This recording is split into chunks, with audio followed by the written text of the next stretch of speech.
Wonderful. All right. Welcome, everybody, to the Business Detective podcast today. We've got esteemed service guru, Mr. Ron Kaufman here, all the way from Singapore. Um, Ron, I have to say, it's an absolute pleasure to be hosting you today. I remember attending one of your workshops back in 2017 when you came to Sri Lanka. I do have a Yes. signed copy of your book as well. So it's been an absolute pleasure to have this interview today. Um, Ron, just to start things off, Mhm. I'd like to start a bit broad in terms of your thoughts on customer experience to, Mhm. based on your past experience that you have as well. So, in your opinion, what does customer experience really mean to you? And why do you feel it is really crucial for companies to focus on this in today's dynamic world? Yeah, it's one of the biggest challenges that any organization faces today, whether it's commercial business or it's in government situation or nonprofits. I mean, this whole idea of how do I continue to improve the customer experience in a world where there's more competition globally, the technology is constantly changing, customer segmentation is practically fragmenting as we speak, and expectations of everybody is constantly rising. So this is a challenge that nobody can get away from. Customer experience is sort of everything. Let me explain to you what I mean by that. So, whatever product or service it is that you provide, let's use a product to start with. How does the product perform? How reliable is the product? What's the cost of the product? Can you upgrade the product? How environmentally sustainable is the product? All of that is customers are going to experience it. So that's part of customer experience. But then there's this whole other category like how easy is it to find out about your products and how do I order a product and how quickly can I get that product and can I track the scheduling of the delivery of the product and how do I pay for the product? That's not the product. That's a second category. That's all of the value that's created through the delivery system, and that's part of the customer experience. And then if I interact with your people, whether it's through chat or it's over the phone or it's face to face or just reading the writing on your website, the attitude with which you are treating me as your customer, that's part of the customer experience. And then whether or not you're treating me like, this is just a transaction, you're just buying something, let's get it handled. Or are you actually looking to develop a longer term relationship with me? That's part of the customer experience. And the problem for leaders is that so few of them have got a working tool set, a set of language and principles and methods that their people can use to improve customer experience in all of these different categories of value. Without a tool set that everybody can use, no matter which department they're in, that will improve experience, add value, create value, then what happens is the different departments go to work and they're disconnected from each other. Now, there is a solution for this, which is, a proven, reliable, successful tool set that a team can use for continuous improvement to add value for customers and for categories in those four categories: product improvement, delivery improvement, attitude or mindset improvement, and the cultivation of relationships. And I could go into explaining all of those, but let me just pick one. So, for example, the definition that we use of the word service is taking action to create value for someone. Well, that's what all the four categories should be doing. So we use the word service, and it's directly connected to the experience that you're providing.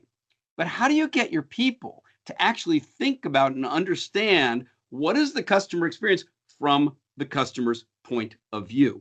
In other words, your people know what it is they're doing, they know what procedures they're following, they know when they get a complaint, but they don't necessarily know where is that customer experience. So one of the tools we developed, and I think you saw it when we were in Sri Lanka, is called the 6 levels of service.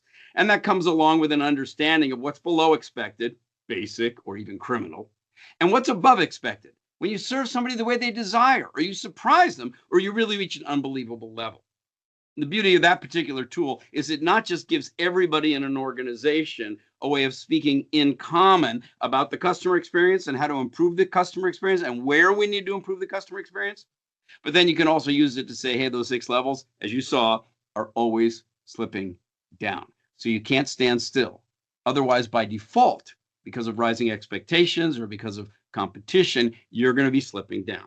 And this kind of thing is what we do all over the world. You saw it in Sri Lanka, but we also had the privilege of working with clients in different organizations in every country, like all over the planet. Yeah, absolutely. That's a wonderful answer, Ron. I mean, moving beyond that also, since you mentioned competition as well, and you're absolutely right, there is a lot of dynamic expectations that are set.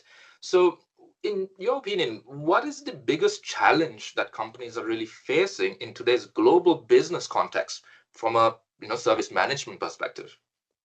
Well, from a service management perspective or from a customer relationship development perspective, the biggest challenge actually is building trust. I mean, it's so easy today online, for example, to promise, but not really deliver. And we see companies come and companies go, and sometimes you see a beautiful offer, but then you even wonder, is that really a company? Because there's more scams than ever before. Or, I can buy this and they'll make promises in terms of a warranty, but there's still that anxiety that lives in the world today, like flat out worry and not really trust. And this is a big challenge in all different industries. And the problem is, how do you get your customers and your employees to actually trust you, which means like to feel that you actually have their best interest at heart and that you can take action to be able to provide them with what it is that they need.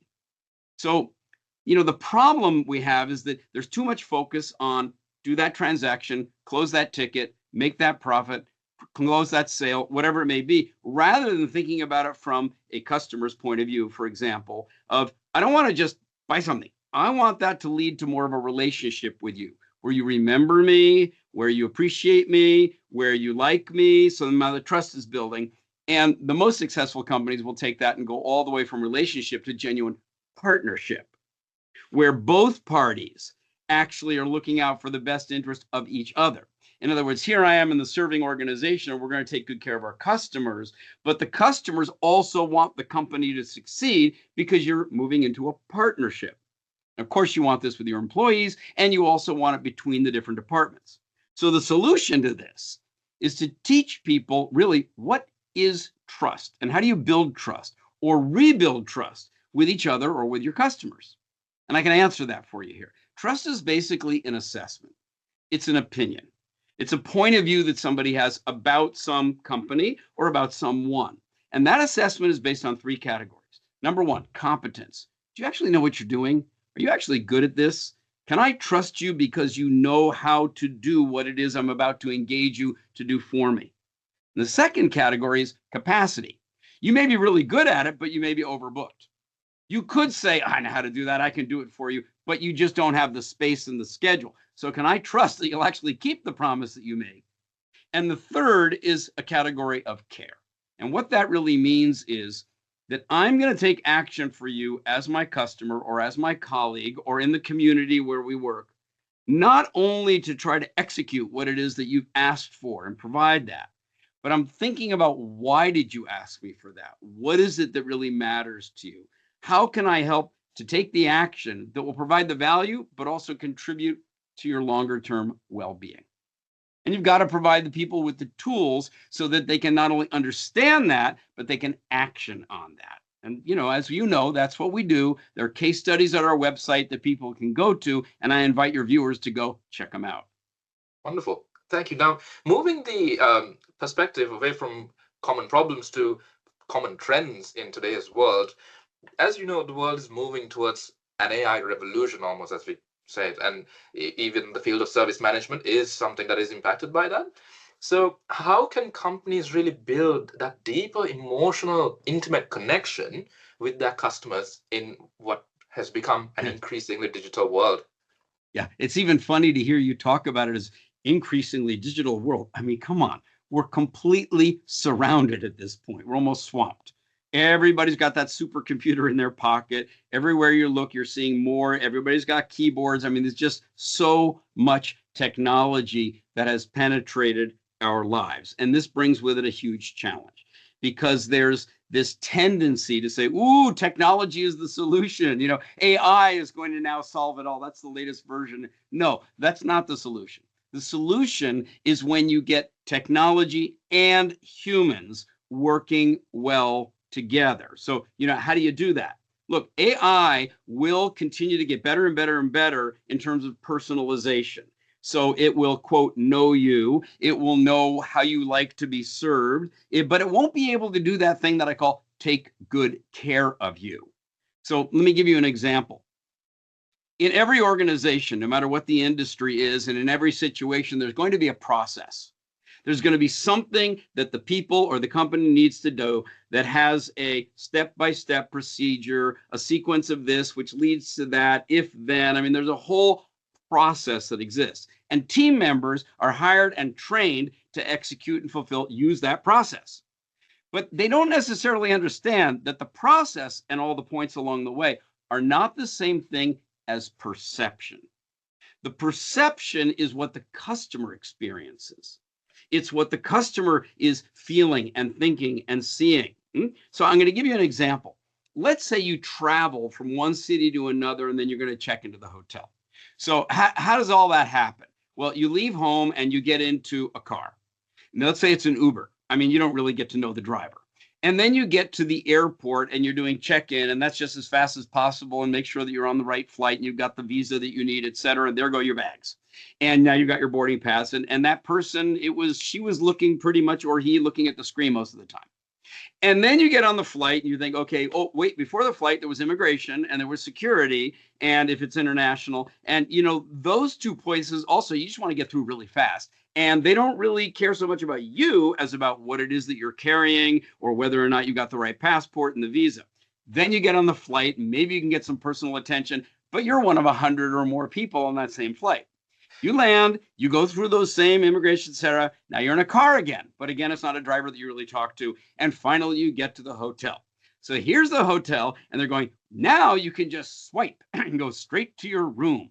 But wait a minute, you just spent all of that time from when you were at home going through these impersonal, technology automated bum, bum, bum, bum, bum. And so when you finally get to the hotel, remember, that's hospitality, which means taking care of guests. When you finally get to that hotel reception desk, do you really want like an automated scan in and then just go to your room? Or isn't that the perfect point to have a human being who basically looks at you and says, hello, we're so glad that you're here?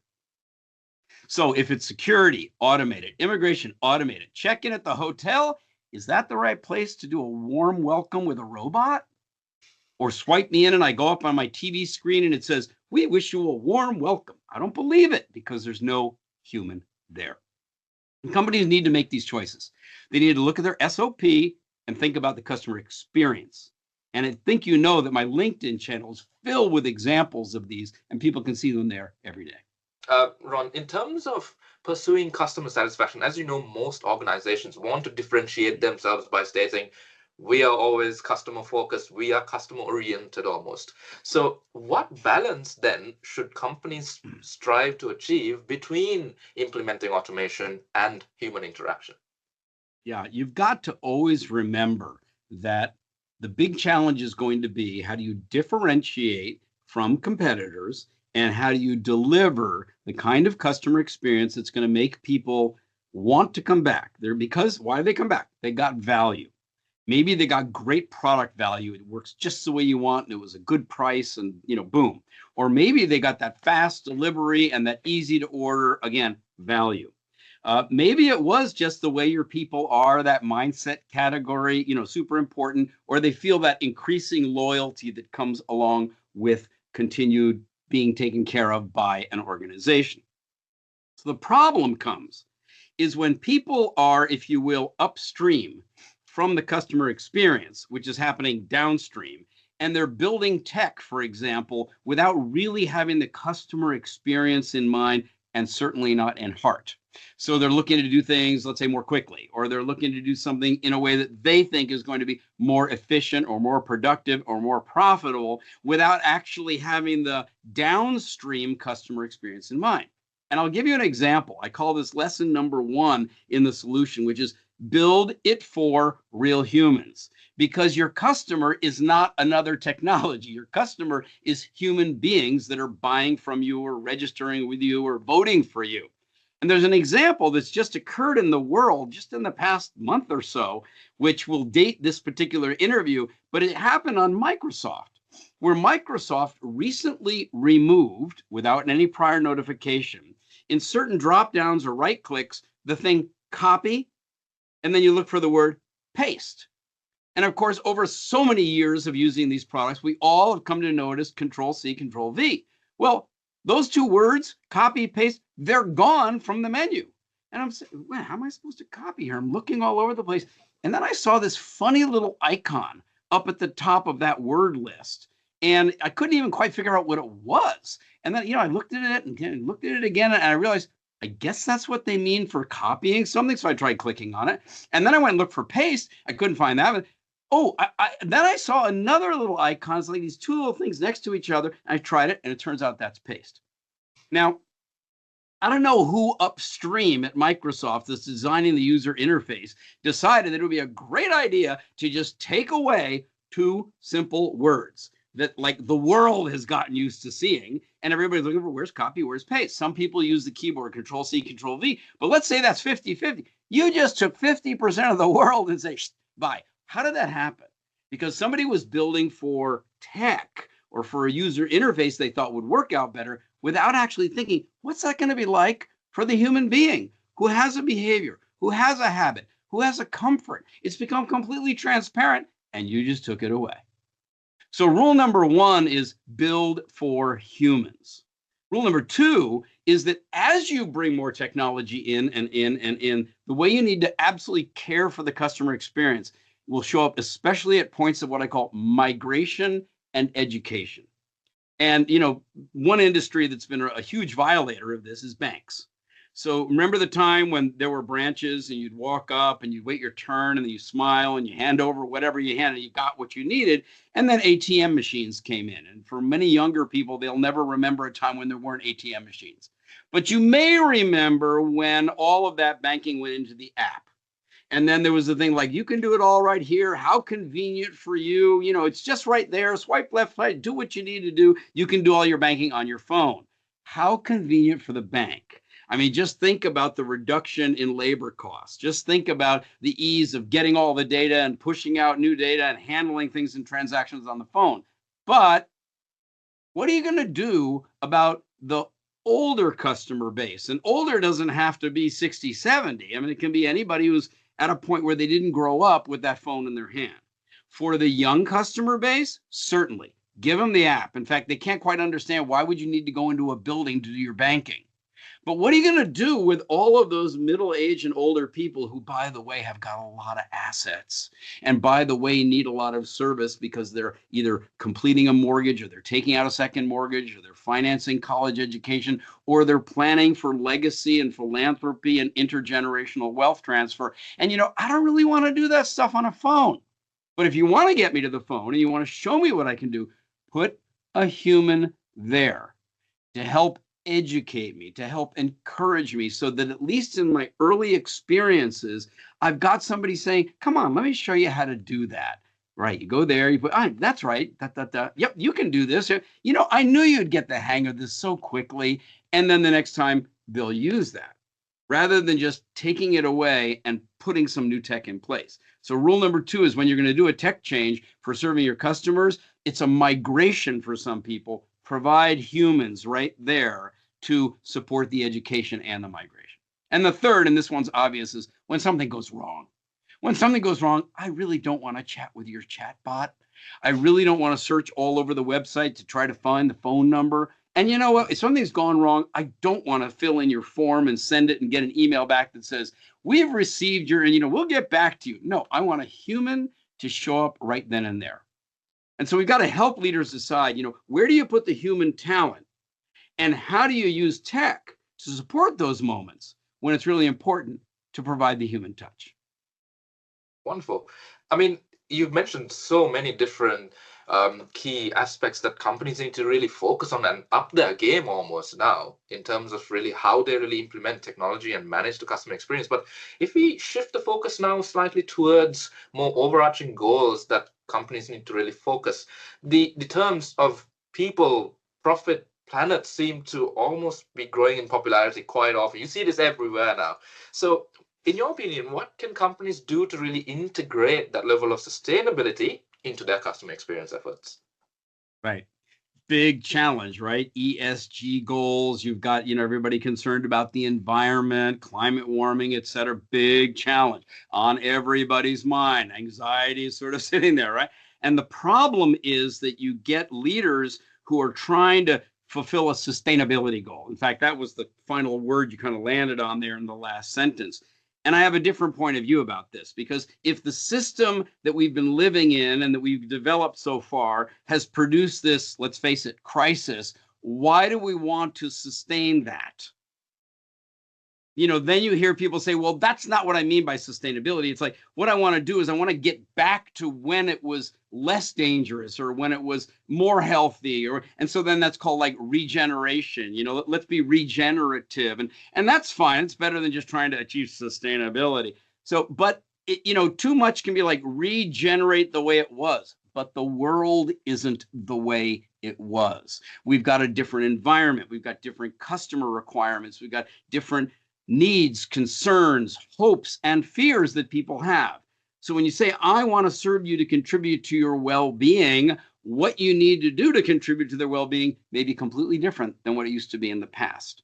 And so rather than talking about sustainability or talking about regeneration, let's talk about actually evolving and, developing an evolution towards a better future together.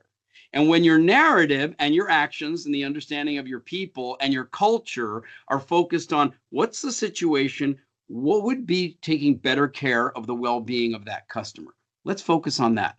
Or the well-being of my colleagues, or the well-being of my department, or the other department, or the well-being of the communities where our business and our customers and our colleagues all come from and live. And yes, taking good care of the well-being of the environment. So rather than getting kind of stuck in, we've got to achieve sustainability, I want to push the world more forward with tools that'll help people think this way so that they can build a future world that's going to be better. Wonderful. Ron, I'm just going to probe that question a little further. I mean, because you made a very significant point there about a revolution almost, right? That's moving. I mean, companies need to shift that focus on, and also, as you said, utilize the right tools.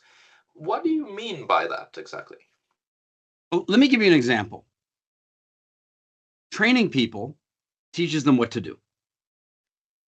Educating people helps them think so they can figure out what to do. And when you want to build a culture, you need to bring the right kind of what we call tools or principles or workshops and worksheets and the kind of supports they learn how to do it. And I'll give you one that is a common problem for cultures today. When things go wrong, whenever there's a mistake and the customer may complain, or you just realize that something didn't go the way it was supposed to go. And the fear that exists in many parts of the world and in many industries, because people are concerned for their job or they're concerned about getting, called out, and it produces this kind of behavior. It wasn't me. And so you see this finger pointing or this anxiety about, put your head down and hope it goes by and you're not the one that's being accused. So that's blame. Or people get embarrassed. They know they were part of what caused that problem to happen. And, I can't believe it. And, hang my head in shame. The problem with blame and shame is that they don't make anything better. In fact, they make things worse. Because if you're blaming the other department or you're blaming the other shift or you're blaming the tech, whatever it is you're blaming, it can get those other people upset. And if you're hanging out saying, well, I'll blame myself instead, and then you're in shame, that doesn't put anyone in a good condition to actually make an improvement. And so then what happens is people say, okay, look, let's have a truce. I don't blame you. You don't blame me. It wasn't your fault. It wasn't my fault. It was the technology's fault. It was the policy's fault. It was the economy's fault. And then they come up with excuses. Of course, the problem with excuses is that also doesn't produce any positive change. So what would be above blame, shame, and excuses? And we call that TPR. And what it stands for is take personal responsibility. But in the organizations that we bring this tool to, TPR, it's basically a framework that says, okay, where is blame going on around here? Let's be honest. Let's identify it. Where do we hear it? What does it sound like? Okay, good. Let's stop that. Let's go up to the next level. Shame. What do people get embarrassed about? What is it that stops you from giving it your best because you're a little concerned you might not get it right? And then where do we all hear the excuses, the justifications, the rationalizations? When you get an entire culture that understands blame, shame, excuses, then you can help them all step over that, recognize it, agree not to step over that, and TPR, take personal responsibility. That's just one example of what we call a fundamental principle of continuously uplifting service, of looking for and finding ways to create value, add value, build new value. So people who go to the website or go to LinkedIn or go to YouTube, you'll see me talking about this with real stories, with real companies in real situations. And, we put that all out there so that other organizations and other leaders can say, let's bring tools like that into our organization too and build a better culture. Perfect. Wonderful. I mean, we've spoken about this quite in so many different segments today. In your experience, what are some of the more common mistakes that businesses are actually making when they're actually trying so hard to really improve customer experience? Possibly, just misaligned goals. Or what are your thoughts on that? Sure. And it's not just businesses. Again, it's also can be government agencies. It can even be nonprofit membership organizations. And so when you get a leader who says, I got a problem, we've got to improve our customer experience, they tend to very quickly turn and face towards the team members, the staff, who are having direct contact with the customer. And they say, okay, if we're going to improve customer experience, then let's go focus on those customer-facing employees. And what we've learned is that that's a mistake. Because when you go to the customer-facing employees and say, we have to improve customer experience, they know that. They're the ones who are facing the customer who's upset, who's anxious, who may be even angry and yelling. They know that customer experience is important because they're right at that interface with the customer every day.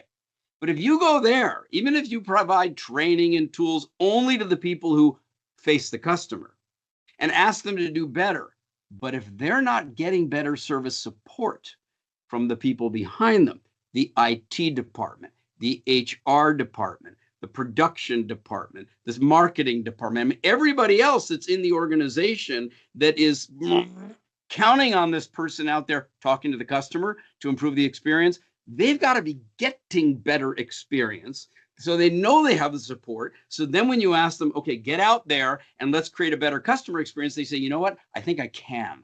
You know why? Because when this customer has that problem, I know who to turn to.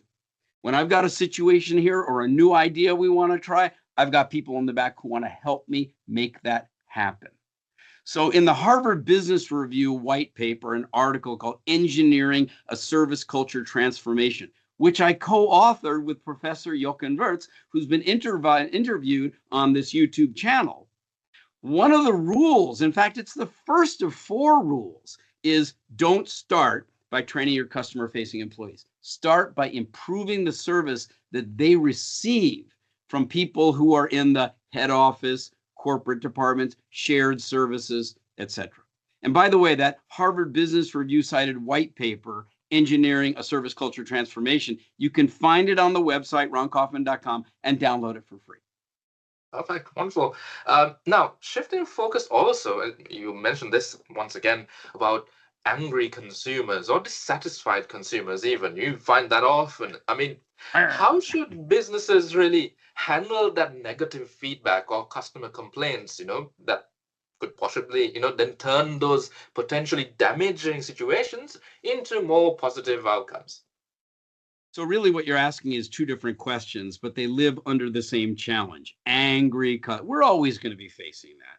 And the problem that leaders have is twofold. Number one, how do we get our people to appreciate an upset customer? Emotionally, it's the wear and tear moment on the people who are serving the customer. Let's face that, right? Right?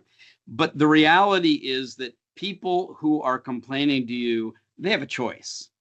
They could not complain to you and instead go to the world online and tell everybody how bad you are.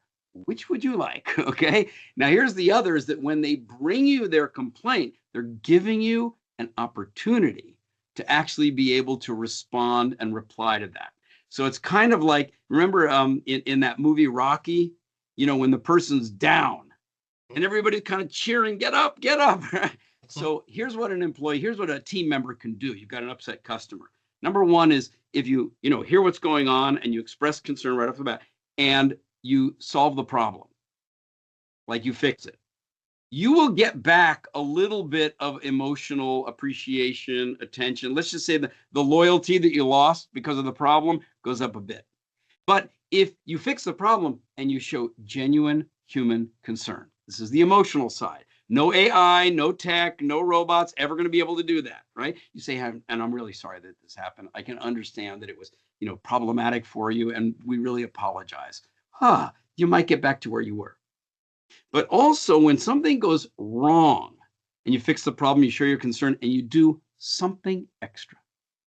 It doesn't have to be a lot. It doesn't have to be a discount. It could be, let me have a team member here carry this out to the car for you. It could be, by the way, we've got this, special thing and it's about to expire, but I can make it available for you if you'd like and give you an extra 2 weeks to think about it. Or, whatever it may be, that's that little something extra, boop, the loyalty will go higher than it was before. Why? Because now that customer knows that if they have a problem with something from your organization, you've built a culture where your people are going to fix it and care about me and set me right again. So that's what you want to build a culture so they can do. We call that bounce with service recovery. But the value is not just that they did not flame you online. The value is that those people are showing you where you're destroying value in your product, in your delivery, in the attitude of your people, in the relationship that they were expecting to build with you. Remember those 4 categories we talked about earlier? Or these are the people who will give you suggestions or even give you competitive intelligence and say, well, how come you're not doing like that other company? You may not know what that other company is doing, and that can give you good ideas. Complaining customer can be your best friend. As a leader, you need to build a culture where people understand that. They have the education to support it, and you give them the support to actually implement it. Perfect. Now, this is going back very well into your book on uplifting service, and it's one of the fundamentals that you often talk about there. How does company culture then really impact customer experience? And in your thoughts, what steps can organizations also take to cultivate this customer-centric culture? When you think about the volume of customers that an organization has and how all of them are going to be uniquely different in some way. And then let's take a B2B example, business to business. So even within that customer company, you've got people in so many different positions that are responsible for different things. There's a finance department, there's a purchasing department, there's the people who are actually going to use the product, the ones that need to be trained on, blah, blah, blah, blah, blah, blah. And over here you are as the providing company in that B2B interaction, and you've got so many different people, and they're all doing this with each other. And you've got to build a culture where the experience that the client organization has, all those different people at different points in time, in different situations, says, you know what, everybody from that company seems to get it. Everybody in that company seems to understand that their job is to create a better experience for me and my colleagues. And when I ask them about something, I get the sense that the culture inside their companies, they're always doing that with each other as well. Now that's rare because so often you see the silo behavior. This is just my department, right? When you build a culture of continuously uplifting service, then what you've done is you reach the point where everybody understands that my job is to take action. But the purpose of the action is to create value. And the culture of this company is always looking for what's the next action that I could take, or what's the next action that we could take that would create more value for the person or the people or the department or the company that we serve. When everybody in an organization understands what I just said, which is my definition of uplifting service, taking the next action to create more value for someone you care about. Woo! Okay. Now you asked, how do you achieve that? You've got to provide the fundamental, what we call actionable service education. Bring those tools, those principles, those worksheets, those workshops to your people so you build up what's called a common service language. Because every department has a language. HR, hiring, recruitment, compensation and benefits, appraisal, finance, bottom line, top line, budget report, cash flow. Everybody's got their, but they don't have a common service language, and you've got to bring it to them because our schools are not teaching it. Then when they have that understanding together, give them the practical tools to improve. 6 levels of service, 4 categories of value, mapping out your process points and your perception points. Blame, shame, excuses, TPR, which stands for what? Take personal responsibility. Where did you learn that? That's what they call actionable service education. Now, that's foundational, but it's not enough to build a culture. The leadership team has got to be aligned and in agreement and understand what the behaviors are that they need to demonstrate. And then there's something that we created, which, as you mentioned, is in the book, called the 12 building blocks of service culture. So, for example, what's your recruitment process like? Are you getting the right people? Is it giving the new recruit the kind of experience, even at the point of interview, or seeing the offer where they're going, I like this company, the way they treat me. I'm not even in the company yet. And then if you hire them, what's that onboarding experience like? Is it a boring HR administrative paperwork thing, or is it another experience of the culture of the organization? And then the way you communicate and recognize and reward and how you capture voice of customer and what you do with it. There are 12 building blocks. And all of those can be connected to each other in a way that consistently reinforces, strengthens the culture with reminders, with education, with encouragement, with recognition. That's how you build the culture. That's what we do, as you know. And whether people look in the book or on the website or on YouTube or on LinkedIn, they can find out a lot more about it. Wonderful. And now, I mean, obviously, we live in this globalized world. So, in, let's say, a global market, even, how can companies really ensure that they're meeting the diverse needs and expectations that customers have from, let's say, different cultural backgrounds, even? Well, different cultural backgrounds or different price points. Right. So let's take an example of an airline where they've, it's a luxury airline or it's a high 5-star world-class airline, and they're doing international routes with big aircraft, and they're going to have economy, and then they're going to have premium economy, and then they're going to have business class, and then there's going to be first class. So you've got 4 different customer segments there. And let's be honest, the people who are flying economy don't expect to receive champagne, but they do expect a friendly, clean, responsive experience while they're on board. They do expect a certain degree of flexibility, for example, in terms of menu options or what kind of drinks are available. But if you bump it up to premium or you go all the way to business class, people are paying more. And so they have a different set of expectations. And at first class, of course, a whole nother set of expectations. So when you hear companies say, but we've got to give everybody a wonderful customer experience, you have to be careful, because you need to calibrate the experience with the expectations and not just say everybody should get the same thing. We saw a company once do a real boo-boo where they're all over the world, and there was an account manager who had a customer and brought that customer some warm chocolate chip cookies as a gift. And in that particular culture, which you asked about, warm chocolate chip cookies was like, that was a home run. By the way, you can kind of tell which culture I'm talking about, given that baseball analogy I just used. Well, that, the customer wrote a compliment. The compliment got up to the CEO. The CEO is somewhere else in the world. And then the CEO sent out a directive. Bring all of our customers warm chocolate chip cookies. Yeah, but wait a minute. If you go to Thailand, that's not what the customer appreciates in their culture. If you go to Japan, that's not what they appreciate in their culture. And so what they really should have done is said, let's create a surprising and warm experience for all of our customers.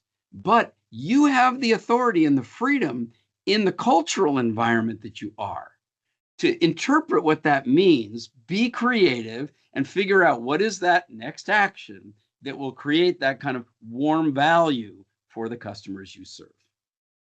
Perfect. Now, I mean, we've spoken about so many different facets of service management so far on. I mean, you obviously are at the forefront of it all as well. So you should also have some idea then in terms of what emerging trends that you see coming up, Sure. In terms of the customer service field. So in terms of your thoughts here, Ron, what are those common trends that you see coming up in the next 5 years, and how should companies then be a little bit more ready and prepared for all these changes?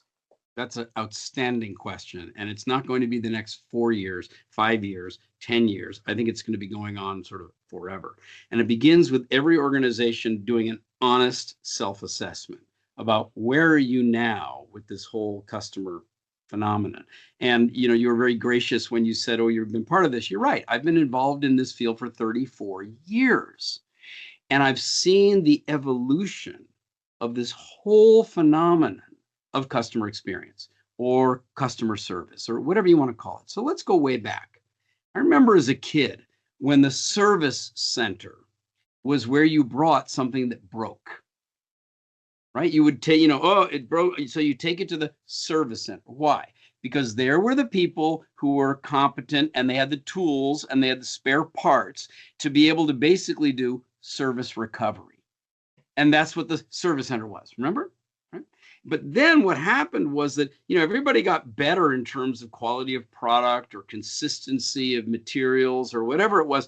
And it became, well, we don't want to just be stuck down here in recovery. Everybody aimed for customer satisfaction. Remember that? It was called CSAT. And, there's still organizations today that say, satisfy the customer. And if they're back in that, era of evolution, you may also hear them say things like, the way to satisfy a customer is to meet their expectations, right? And the very next thing they'll say, because a satisfied customer is a loyal customer. Oops. We know today that's no longer true. It's too easy to switch, a click away, too many alternatives, too many options. So we went from service recovery to satisfaction. And then some companies said, we're going to differentiate. We're going to do it by moments of delight, right? Moments of magic. We're going to do these exceptional things. Bing, bing, bing. And that was fine, except it was far too what I would call episodic. So it would depend on which customer and which situation and who was serving them that could do what. And so very quickly that became, yeah, that's just a moment. But what about the overall experience? And that's kind of where many companies are today when they talk about customer experience. And they realize you're talking across everything from learning about you, buying from you, receiving from you, using from you, improving from you, solving a problem with you, upgrading with you, buying again from you. Whoa! And that could be across multi-channels. So when people talk today about that overall customer effort, or they talk about the end-to-end journey for the customer, they're at that level. Then it went to the next level, which is, let's just not create a great experience. Let's do it in a way that causes that customer to become an ambassador, to become an advocate, to give us the positive reviews, the 5-star, the attaboy, the positive comment. And the focus became loyalty. Not just customer experience, but customer loyalty. How do we, actually produce that kind of ongoing, we're part of you, you love our brand, we love you, for the future together. And today, right now, I'm seeing the evolution to the next and maybe the final level, but don't count me on that because who knows how evolution will continue to go. It's really the concern for customer care. And what customer care really means is a concern for and a commitment to the well-being of the customer. Not just taking action to create value for the customer, but actually understanding or being curious about. Customer wants this. Why? Because they value that. Why do they value that? What is it that's actually going on in their life, in their team, in their family, in their health, in whatever area it is? And when you can build a culture where people care, they have concern for and commitment to the well-being of their customers and their colleagues and their community and the environment, then you've built a culture of genuine care. Some of our clients, for example, Lux Resorts based in the Mauritius and Maldives and many other places around the world, one of the top hospitality luxury brands, they now have a contest, which we've helped them evolve into over 12 years, called the CEO Circle of Care. And every one of the resorts every year has to come up with a project to demonstrate taking good care of guests. Another project, taking good care of the well-being of colleagues.